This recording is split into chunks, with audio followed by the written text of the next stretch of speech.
સંત કબીર રોડ ઉપર આ લોકો ખૂબ નાના માણસો છે, પ્રજાપતિ સમાજમાંથી છે અને આ ટેન્કર દૂધના ટેન્કરવાળા ફાસમ ફાસ આવી અને વાયલા જોટામાં બંને બાપ દીકરાને લઈ લીધા અને બેયનું મૃત્યુ ત્યાં થઈ ગયું છે.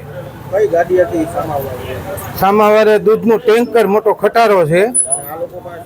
આ લોકો પાસે બાઇક હતું અને ખૂબ નાના માણસો છે. આખો બનાવ કઈ રીતનો બન્યો અને કેટલા વાગ્યાનો? આ બનાવ 8:30 ને આડેગાળે આજુબાજુ બનેલ છે અને બાપ દીકરા એની બેનના લગ્ન હતા. આ ભાઈ જે ગુજરી ગયા એની બેનના લગ્ન હતા. પ્રસંગમાં ભાઈ આવ્યા હતા ને ભાઈ નોકરી હોતન કરે છે, છોકરો નોકરી કરે છે. શું તમારી હવે માંગ છે? અમારી માંગ એ છે કે આ લોકો ગરીબ છે અને આવા ટેન્કરવાળા પૂર ઝડપે જતા હોય એને કડકમાં કડક સજા મળે અને આ લોકોને પૂરતો ન્યાય મળે એવી અમારી માંગ છે.